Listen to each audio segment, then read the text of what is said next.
Hello, this is Spartan Commander, and this is the 304th Rome Total War Brotherhood game that I've put onto YouTube. As you can see, this battle has been fought on the flat grasslands map, grassy flatlands map here. And this battle was supplied by Titan's Sparky. Okay, their first teammate is RTW player Lackjack. A lot of you will know Lackjack, very good player. And newer players to Rome Total War, if you can see here, he has bought what we call the bog standard 31k Roman army. That's 14 infantry and 6 cavalry. This army has proved to be very effective, and that's why it is the standard 31k army, because it is so effective. So new players to Rome Total War, as I say, that is the standard 31k Roman army, 14 infantry and 6 cavalry. Let's have a quick look at his upgrades on his cavalry. Oh, I see he's only got gold shield, gold attack on his cavalry there, so no experience stripes. But as I say, that is the standard 31k army. Their next teammate is COH Inquisitor. A lot of you may well know Inquisitor, very good player. And I think he's got, it's something like 14 pike units there. And I think he's got 6 Cretan archers. But if you notice, no cavalry. Okay, so this Mastodon army's got no cavalry. Just 14 pikes and 6 Cretan archers. Let's just have a look at the upgrades on his infantry. Okay, here you can see on his pikeman there, he's got 8 upgrades, so that's 2 experience stripes, gold shield, gold attack. And once again, if you look at the length of those pikes, remember that enemy troops have got to fight their way down those pikes to kill the man on the other end. So that's why a lot of Roman generals do not like attacking pike units head on, because they've actually got to do that. And I see, as I say, he's got 6 Cretan archers there. If you notice, his general is fully upgraded. So that's a pretty good army. It'll be interesting to see how well it does, bearing in mind it's got no cavalry. Will those 14 pikes and 6 archers be okay without cavalry? Be interesting to see. And their third teammate is the host of this battle and the supplier of this battle, and that is Titan's Sparky, who's also bought the Macedon faction. I think he's got 12 pike units, and let's have a look at the upgrades. Okay, if you look at the upgrades on his pikes, can you see 8 upgrades? That's 2 experience stripes, gold shield, gold attack. So it's very well upgraded infantry there. And if you look at the general, can you see that's also got 8 upgrades on as well? And I see his Cretan archers, I think I counted 5 upgrades. So I'm guessing they're probably gold attack and silver defense on those archers, just a guess there, as it's just 5 upgrades. You see, I think he's got 4 cavalry as well. So that's a pretty good balanced Mastodon army there. Looks pretty solid to me, those Cretan archers. So the upgrades on his cavalry, just 6 upgrades, and that's gold shield, gold attack. So there's Sparky's team there. Looks pretty effective. Should be a very interesting battle for you to watch. And here is the other team. We have an RTW player who's called himself Green Cards Wetback, but is in fact Scorpion King SR. RTW veteran Scorpion King SR. He's been playing RTW since it first came out, the same as myself, and is a real veteran of it and still loves the game. If you notice here, he's got 3 archer units there. Let's have a look at the upgrades on those archer units. Right, can you see he's got 7 upgrades? So these are really serious archers there. That's an experience stripe, gold shield, gold attack on those archers. Let's have a look at his infantry makeup here, his army build as such. As you can see, he's got a town watch as part of his pilot shield unit. Now remember, these cheap units, as long as they stand their ground, they'll soak up pilots as much as any other expensive unit. So that's not a bad move there. And I see he's got 3, maybe 4 units in his pilot shield units there. 2 urban cohorts, and then an eagle unit, a legionary first cohort eagle unit there. As you can see, the eagle there, that's a 120 man unit, 122 man unit there. So that is quite a big pilot shield units there. And if you look at the infantry in behind his pilot shield units, can you see the upgrades? 8 upgrades, so that's 2 experience stripes, gold shield, gold attack on that infantry. That's really solid. And also 8 upgrades on his general as well. So that is some serious infantry there. Yeah, he hasn't got a lot. I think he's got, what, about 11 heavy infantry there. But the upgrades on those infantry are very good. So that's pretty good, solid infantry. Not a big number, but very good quality. I notice he's got 6 upgrades on his cavalry there. Notice he's got 5 cavalry. So all in all, that's a pretty good, solid Roman army there. Shows Scorpion King's experience, I think. And their next teammate is an RTW player called Ross Cobb. And he has bought the Rome Julio faction.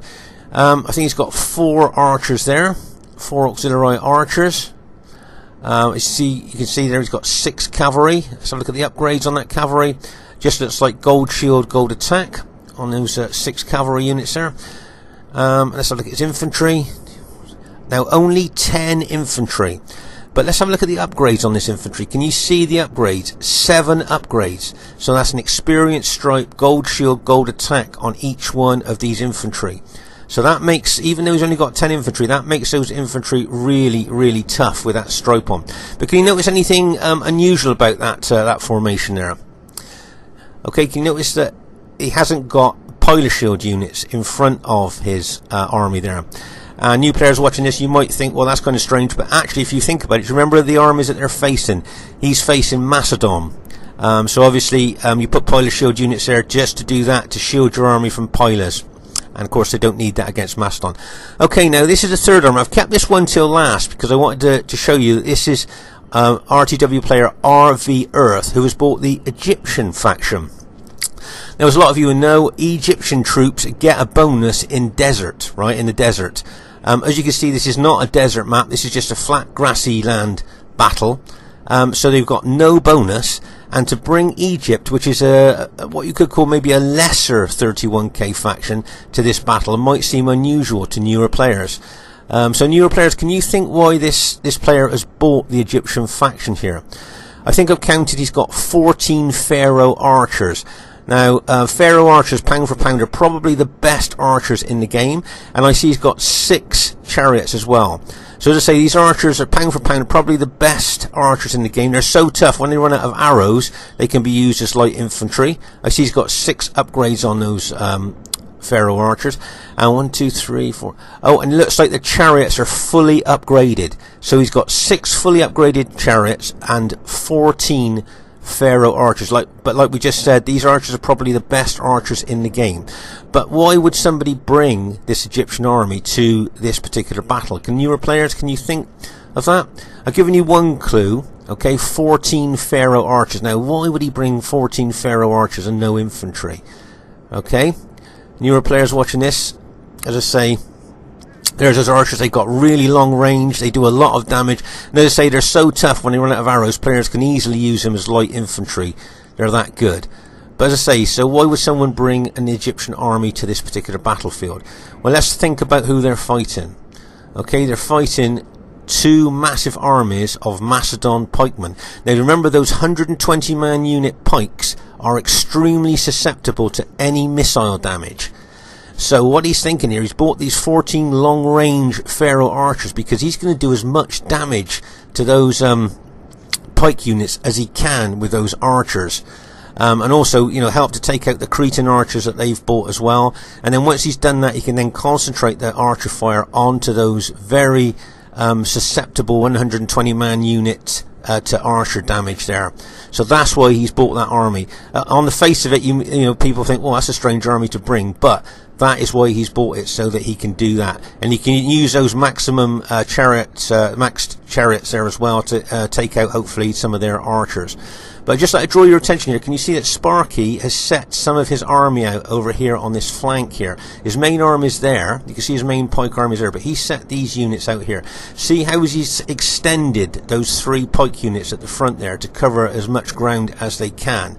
And the archers just behind them, and then the cavalry behind them. Now this is a great counter tactic, as you will see, against Egypt. As I say, there's lots of interesting things in this battle, and I hope you enjoy it. Okay, at this very early stage of the battle, you can see Scorpion King, who is an extremely aggressive attacking player here, is starting to go for Lackjack's green Brute army here. Scorpion King is renowned for grabbing the initiative by the scruff of the neck and dragging it into the battle here. And that's exactly what he's looking to do here. As I say, Scorpion King always likes to attack. Remember what we've always said: if you attack and you're aggressive, you keep the enemy on the back foot. They've got to kind of dance to your tune, and that's what Scorpion King is doing here by being extremely aggressive towards Blackjack. And this is just at the very start of the battle. The armies are just forming up here. So as you can see, that's what he's doing there. If you notice a load of archers here, they've got Scorpion King's team here. Well, the team that he's in there have got all their archers shooting straight into the enemy ranks here. Got his Julii archers there. As we said earlier, those 120-man pike units are extremely susceptible to any kind of missile fire. But what my guess is they'll want to take out those Cretan archers first, because obviously the Cretan archers can do them damage as well. But it'll be interesting to see what happens here on the other flank. Now, this battle, the action happens on both flanks here, so it's a bit difficult to get the filming in. Right, can you see these archers right by the red line here? Now, that's not very good, because if those archers get routed and they go over that red line, that's it, they've gone from the battlefield. Whereas if they ran in any other part of the battlefield, they may well rally and come back. But fighting that close to the red line, if our units get routed, very often they go over that red line and that's it. They're completely out of the battle and they've got no chance of rallying. Veterans watching this have seen red line camping as well, where some players camp on that red line so that the enemy can't get in behind them. But as we call that red line camping. But as I say, these archers here are extremely close to that red line. And as I say, if you do get routed by the red line, you go over that red line and that's it. There's no chance of rallying. You see here, you've got the Cretan archers. They've bought a lot of Cretan archers to cover their pikemen there. And as I say, back over to this right flank, you can see that you can see what Scorpion King wants to do here to Lackjack's army. He wants to hit him as hard as he can, being very aggressive there. Lackjack's doing the right thing here and moving over to his allies rather than trying to stand his ground. Best for him to get close to his allies. Let's just pause the game for a second. As I say, the action in the early part of the battle is over on each flank, so unfortunately it's a bit difficult to get the filming in on both flanks, so I'll have to pause the game a bit so you can see exactly what's happening on both flanks here. Right, can you see what Spark is doing here? He's running his cavalry forward. You can see the chariots are a bit of way from giving support to those archers there, so he's looking to run his cavalry. Notice he hasn't got them in wedge formation, he's got them in normal formation, so they move faster, because that's what he wants them for there. He doesn't need penetration, which is what the wedge formation is for. He just wants them in normal formation so they move fast and he can take out those archers if he can. If you notice, the Egyptian general's bringing his chariots over to cover those archers, and remember, those Pharaoh archers are shooting all the time. Remember, like we said earlier, those Pharaoh archers got really good specifications. They do a lot of damage with their arrows, and they've got a lot of long range. And it wouldn't surprise me if the cavalry were being targeted by these archers at the moment. Let's say you can see Sparky bringing those pike units over in extended lines there, as wide as they can without going into open order, to cover as much ground as he can. What he wants to do is try and spook these Egyptian archers that have probably got skirmish mode on, and so of course with those extended 120-man unit lines there, he can spook and disrupt the enemy archers there by just running those pikes forward. He's got his cavalry in behind those pikes, so the chariots can't really intervene, because the moment the chariots get close, those pikes will just go down, and if the chariots get close to those pikes, they'll get taken out. So it's a nice move there by Spark, a nice counter tactic to the Egyptian formation there. As you can see, Inquisitors there over with Lackjack. Lackjack's made it to his allies now, but Scorpion King won't let that rest. My guess is that Scorpion King will probably try and get in behind the enemy army there. As we know, as we said earlier, a very aggressive player is Scorpion King. So I say the actions are really happening on both flanks here, so as I said, I'm trying to get it all in for as much as I can, but it's kind of a bit difficult flicking from one flank to the other there. Right, you can see that extended pike line there is pushing the Egyptian archers back, as we said, disrupting them, and kind of, because they've got skirmish mode on, it's spooking them, it's making them run away.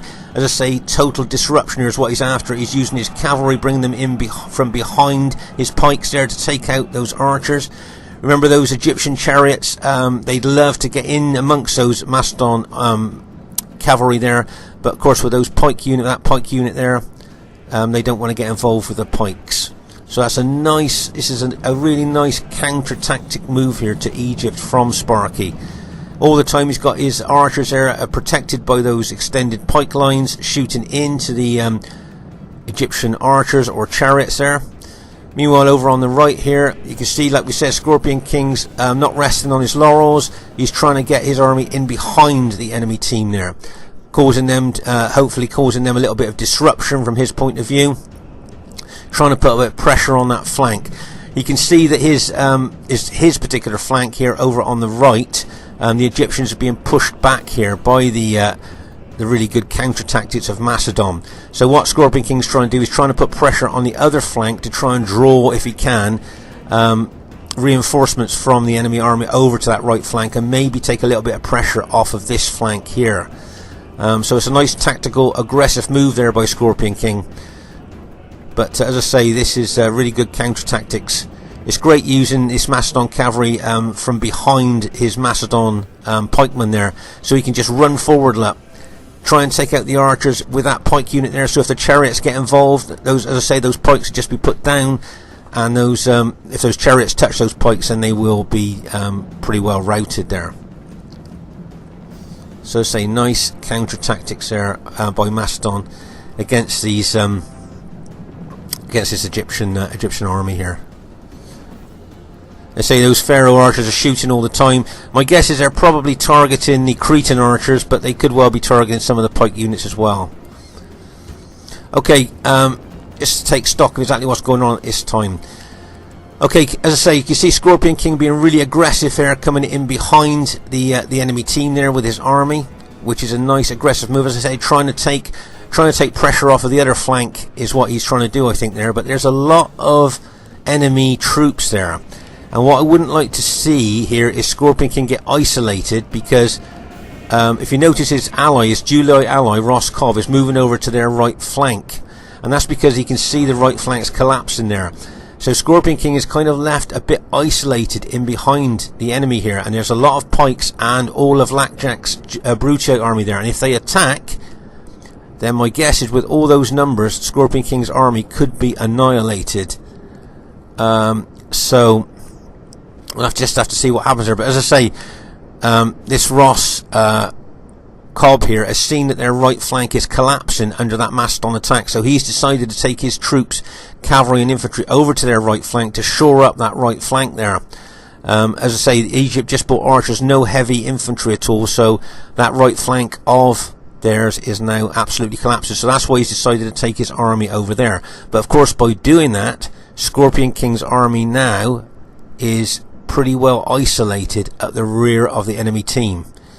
Let's say these Egyptian archers are still shooting into the enemy team, Scorpion King's archers still shooting into the enemy team, and the other Julii archers are shooting into the enemy team as well. But as I say, if you look over here on the right flank, you can see that Macedon has basically kind of broken the Egyptians here. All the Egyptian archers can do is pull back. All the chariots can do is pull back in the face of those pikes. So that's why the Julio player's taking his army over to that flank. But as I say, by doing that, Scorpion King is now isolated. You can see that the Egyptian and Julio archers are still shooting into the enemy. And you can see that Scorpion King is still moving around, still moving his infantry round to the rear here. Nice little hit there by Scorpion King's infantry into that Macedon Cretan archers there, and bang, as that cavalry hits, taking out those two Cretan archer units there. That was a nice move. But as you can see, all the Julii archers and Egyptian archers are shooting into the Macedon ranks. As I say, they may well be trying to take out the Cretan archers to stop them firing at them, and then concentrate their fire onto the pikes. Let's say there's a lot of arrows going into the enemy ranks there. A lot of archer fire. But as I say, a little bit worried here at Scorpion King has left himself a little bit isolated here, and if the enemy team noticed that, then he could have all those pikes plus that Bruchite army hitting his army here, so he needs to be a little bit aware of that. As I say, I know what he's doing is he's trying to take pressure off the other flank, but let's just hope he doesn't get too isolated here. As I say, he's taking his army right round the rear here. threatening Lackjack's army, but with all those pikes there, plus Lackjack's army, if they decide to hit Scorpion King, he is extremely isolated. If I was him now, maybe it might be a good idea for him to take his army on a wide arc over to that other flank there to link up with his Julii ally. If he does that, then he won't be isolated there, and he can link up with his ally over on the other flank, and that would be a good move possibly.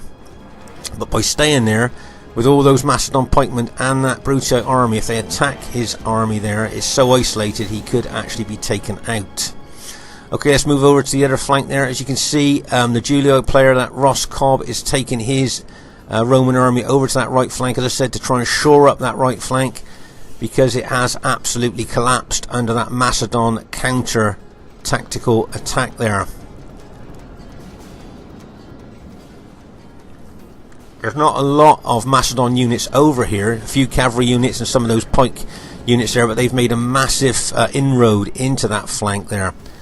So as I say, with the Julii player bringing his whole army over there, they should be able to stabilise that flank a little bit more.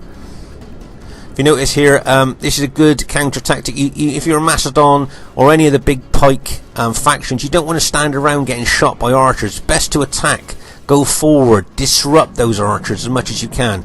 Much better than just standing there taking casualties. Right, you can see Scorpion King in here attacking the rear of Lackjack's army with his cavalry and infantry. Just routed 2 of Lackjack's infantry units there. Of course, Lackjack's trying to withdraw from Scorpion King's army, but of course that leaves his rear wide open to attack. And remember, in RTW, the rear and the flank are the most weakest point of any unit here. So by moving back like that, so close to the enemy, he's going to suffer a lot of casualties. As I say here, the 2 Macedon armies here are running forward to try and take out the archers with Lackjack's Brutii cavalry. Let's just pause the game for a second. So like I say, you don't want to stand around letting yourself get shot by those archers. You need to attack if you can. Let's go back over onto the other flank here. Say, you can see that those Egyptian archers there have run out of arrows and have drawn their daggers out, so they'll be alt attacked now. But you can see that the Julii player here has brought all his army over, cavalry and infantry, and have now taken out most of the Macedon units that were over on this flank. Like I said, there wasn't a lot of Macedon units over here, just about the right amount really to disrupt and trying to kind of break that flank there. So my guess is that those Macedon units will be quite quickly taken out by that Julii army. But as I say now, looking at the battlefield over here, maybe it might be a good idea for Scorpion King now to move his troops over and try and link up with his ally. So he's got a clear run. If he took a wide angle there, he could run and link up with his ally. If he stays here and these Macedon troops come back, then, like we said earlier, he's going to have all those Macedon pikemen plus that Brutii infantry attacking his army. And no matter how many upgrades he's got on his army, I think that army would break. So as I say, really what might be a good idea, run over to his ally now on a wide arc. If the enemy spot he's very much isolated here, then they're starting to move over. Right, can you see Titan Sparky has spotted the danger to Scorpion King's army here and is starting to move his pikes over. He's probably looking to try and cut him off from moving over to his allies now. And if you notice, Scorpion King is actually moving towards the enemy now. He's not making any moves to go and join up with his allies on the other flank. So if you look at the amount of pikemen there, remember each one of those pike units is 120 men. So that's going to lower the morale of Scorpion King's infantry. They will be distraught by the numbers there. Right, let's just pause the game. So what we've said could happen is now happening. The enemy have seen that Scorpion King is very much isolated. There's green Brutii cavalry there, could come around the flank and smash into the side of Scorpion King's army. Well, those massive numbers of pikes and Brutii infantry could engage the front of his army. Meanwhile, over on the other flank, you can see that the Julii player, in coordination with his Egypt ally, have taken out all the Macedon units that were over on that flank. So yes, the Julii army and the Egyptian army there have stabilised that right flank, but their ally Scorpion King has become extremely isolated. And looking at the numbers facing him, even though he's got good upgrades on that infantry, I just don't think they're going to hold. As I say, the sheer numbers will make his troops distraught. and will lower the morale of his troops there. There. You see they're throwing pikes, they're throwing their pilers in. Right, can you see there that unit was saying, I think it was saying distraught. They were distraught over the number of enemies. And that's what a lot of those units will be feeling. Because don't forget, like we said before, each one of those Mastodon units, 120 men. So there's literally a couple of thousand of just the pikemen alone, let alone the Brutii army there, coming in on Scorpion King's army. And as I say, you can see his units distraught by the enemy numbers. So their morale has dropped like a stone, and they are now ripe for routing.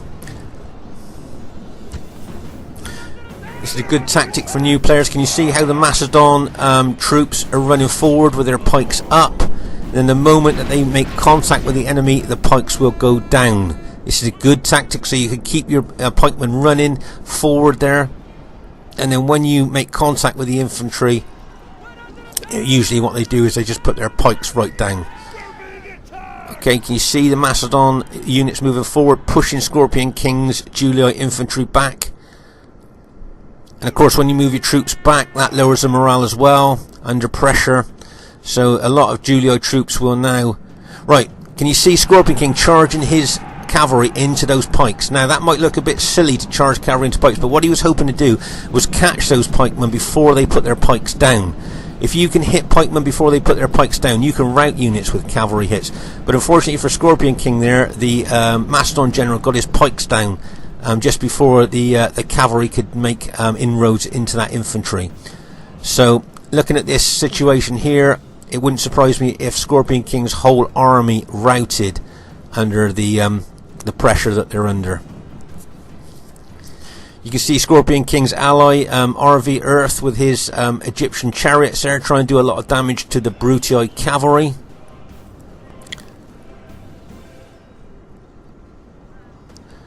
There you can see one of the charioteers with his dagger there, I think trying to kill that Brutii cavalryman there.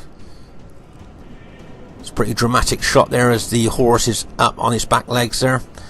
So that's what's happening with the Egyptian chariots. They're trying to kill some of that Brutii cavalry. But here, I think that, as we said earlier, Scorpion King seemed to get a little bit isolated here, and the enemy have taken full advantage of that. I see there's Macedon cavalry coming in behind him as well.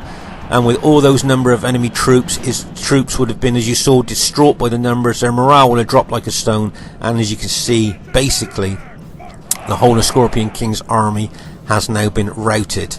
Let's just pause the game for a second.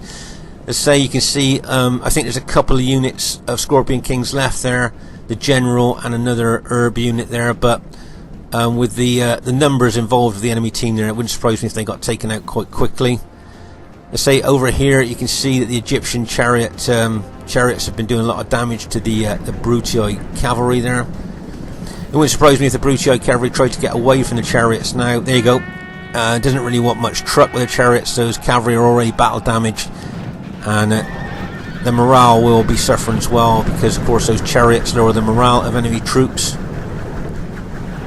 But if you notice, the chariots are really still trying to catch those Brutii cavalry. They'd love to take them out. And if you notice, the Brutii cavalry turned to attack the chariots there. The gods have filled the enemy general with fear.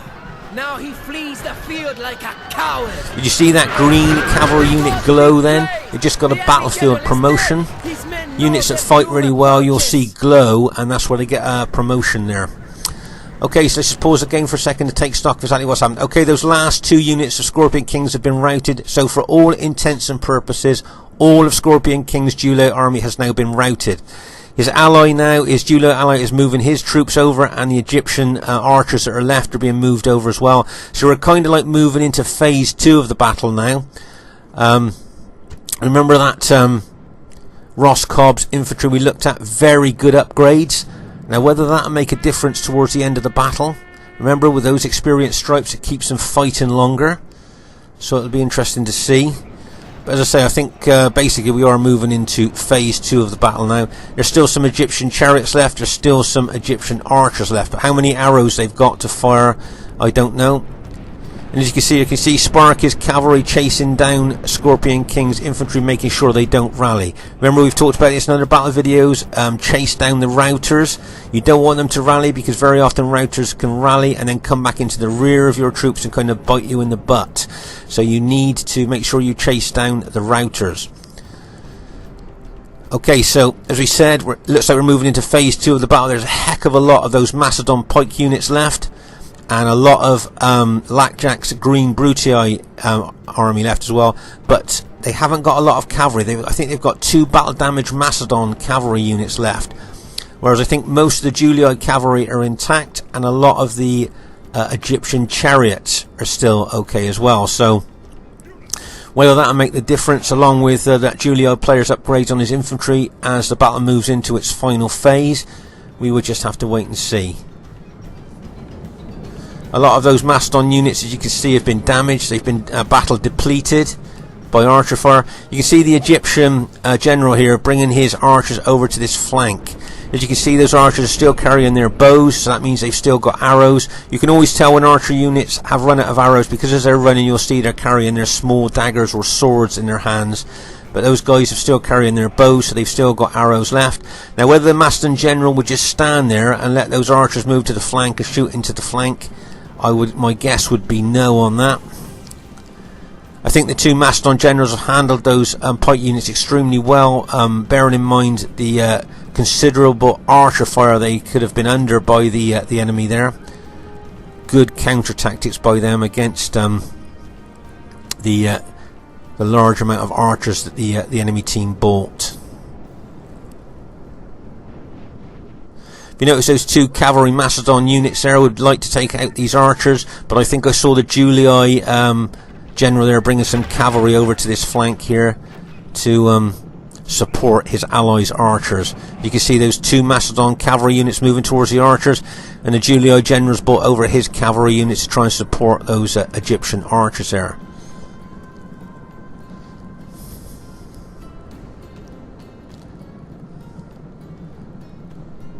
Let's say those 2 Macedon cavalry units are very battle depleted, but let's say they still could be useful to take out archer units. Right, you notice that 1 Julii cavalry unit moved in to try and take out those Macedon units, but then the pike unit moved in, and that Julii cavalry unit has now been routed. So let's say good aggressive tactics here by the Macedon army. Right, can you see COH Inquisitor bringing his Macedon army? Notice how he runs with his pikes that makes contact with the enemy, and then bang, puts the pikes down. That's a nice little tactic there. Run your pikemen into the enemy, make contact, then put the pikes down. That's a nice little tactic there. Right, if you notice, the wide formation of that Macedon army now has meant that they can get around the flanks of that Roman army. Can you see they're pushing in from the flanks as well as the front there? And Inquisitor, remember, he had a lot of pike units. I think he had something like 14 pike units. You can see Lackjack's Brutii infantry moving over now. If Lackjack was pretty smart here, he could take his infantry around the right flank and come in from the rear and the right of the enemy there. That would be a good move. He doesn't need to go in through his Macedon ally. And if Sparky comes over from the other flank, he could then hit them from that left flank there, moving in on those Julii infantry. So I think that Julii infantry is looking pretty precarious there, shall we say, with the enemy team moving in on them. The Julii general is still alive, which is always good, giving his troops morale there, but the enemy team are manoeuvring in on his army. Now, I don't know whether veterans watching this, do you think he should put his infantry into Testudo there, those forward units into Testudo, to maybe slow down and disrupt the enemy battle line, or would you keep your infantry just in as it is like that? You know, the standard defense against pike attack is to put your units into Testudo, but he's decided not to do that. And as I say, he's got Sparky's pike army coming in from his right flank. He's being hit from the front by Inquisitor's pikes, and like we said, Lackjack is taking his infantry round the flank, probably looking to move into the rear if he can of that Julii infantry.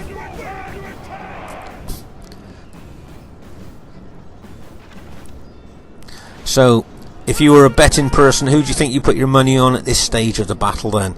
Looks to me like the Julii troops are going to be engulfed to me.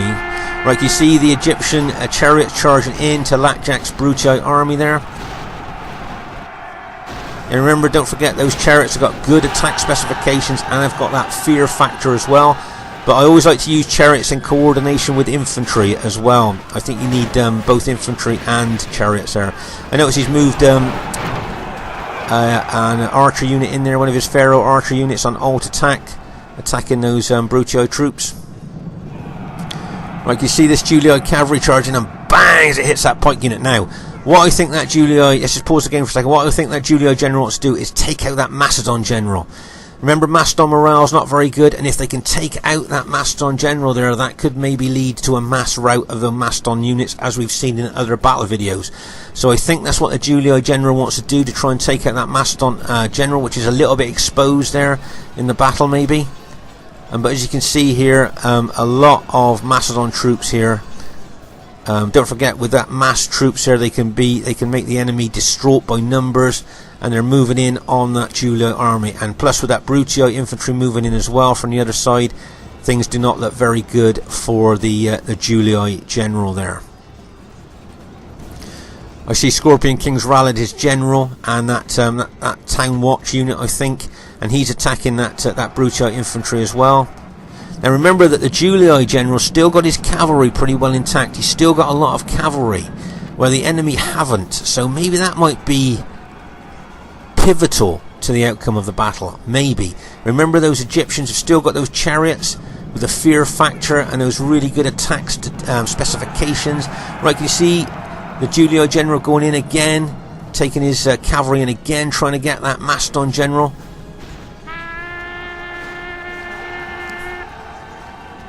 The Macedon general is a bit exposed to me. That right? Can you see Julii cavalry coming in from the other side here? Now, if they can hit that Macedon general, maybe they might be able to rout it. Bang! As that cavalry hits, really trying to get that Macedon general there. Right, let's just pause the game for a second. Right, as I say, there's a lot of red Julii troops there. Remember, there was a lot of Macedon troops there, but they've been routed. So gradually, the Julii team on that flank has done very good.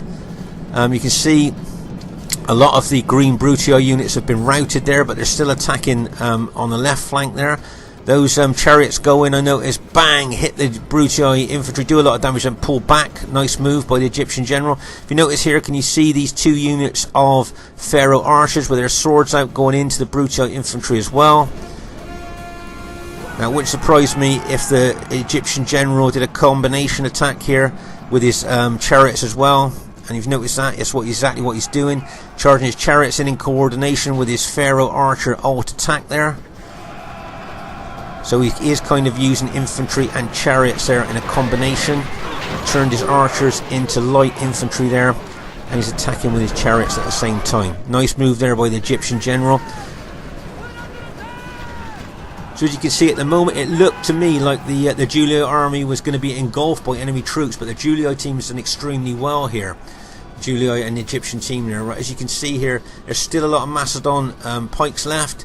Still a lot of the, several units of Brutii troops left. But if you look, remember, the one team is the red and Egypt, and the other team is the green and Macedon there.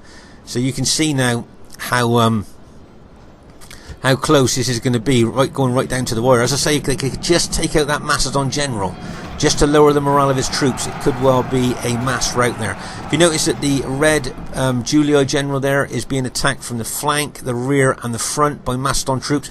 Also, the Macedon troops know that if they can take out that Julii general, the morale of his troops would drop as well. Can you see Inquisitor there moving forward with his pikes units extremely aggressively in a big mass formation there? He's moving forward there very aggressively. You know he's going to be causing loads of casualties to that Julii infantry, and probably will rout them with the amount of pikes moving forward there.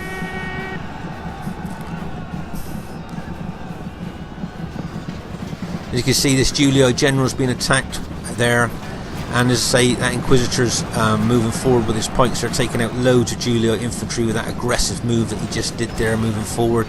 He's upped his pikes again, going to move forward again. He's going to run them forward, then probably going to put his pikes down, or he's just going to run straight through that unit and rout it anyway, probably.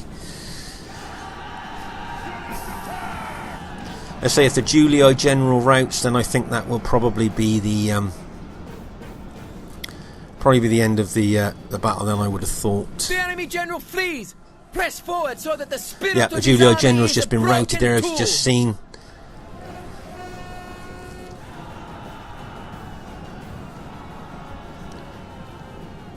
If you notice, there's not many Julio infantry units left. I think just one really, and Scorpion King's rallied his general there, as we saw earlier. I think this could be the last one. Can you see, distraught by numbers of enemy troops there?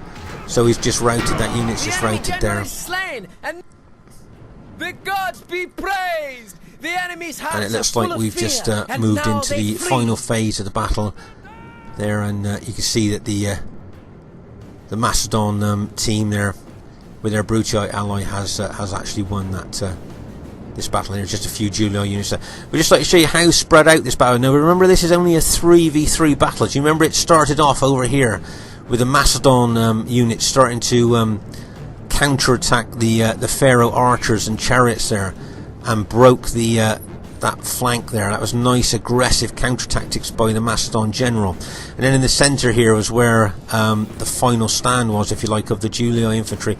And over here was where I think Scorpion King's army got isolated and taken out by the enemy team there. So I thought the Julii and Egyptian team there did well to come back as good as they did there against the odds they were up against. And as you can see, it is still quite a close battle there. But as I say, there's just a few Julio units left. I see that Roscob has still got some cavalry units left there. That's probably why he's a bit reluctant to admit defeat. He's probably thinking he's going to get some more cash, some more kills, if you like, with those cavalry. But against the pike units that's left, I'm not too sure if he'll be able to do that. You see there's still some Egyptian archers, I think, shooting some Julio archers still firing as well. So the enemy team will just kind of mop them up now, I think. You see Lackjack, that's the entire amount of his army that's left there. I notice that his general's basically intact. I don't think his general unit's been had any casualties at all. But that is the entire amount of his army that's left. It's just 3 units, and 2 of them extremely battle damaged there.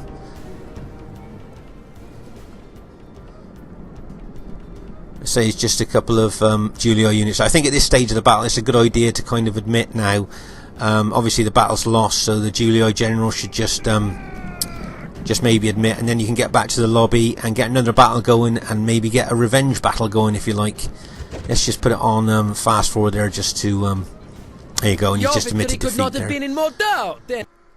So the first thing I'd like to say is really well played to everybody in this close battle. Very well played, guys. As you can see, it is a close battle. And do you remember we were looking at that Egypt army at the beginning of the battle, thinking, what the heck? Someone bought a lesser 31k faction in Egypt, not even on a desert map. But if you notice, RV Earth, there, with its Egyptian army, has got the highest kills in the battle. 1,794. So that Egyptian army, and then Ross Cobb, can you see he's got 1,741. Those 2 players in the losing team have got the highest kills in the battle. And if you look at the third kills on each team, Lackjack got 728 and Scorpion King got 1,097. So the losing team, if you like, on average, seem to have had the best kills. And yet they lost the battle. So this is another reason I wanted to show this battle. I thought it was very interesting for you to see. Well done to Titan Sparky, getting 1,735 kills. Remember, he's only fighting 81-man units. So to get that many kills is pretty good. Let's have a look at his battle statistics. His army was a top one because he had cavalry. Inquisitor didn't have any cavalry. So if you look at the cavalry kills, 246, 47... 479 kills that one cavalry unit got. 479, that's one of the highest cavalry kills I've seen.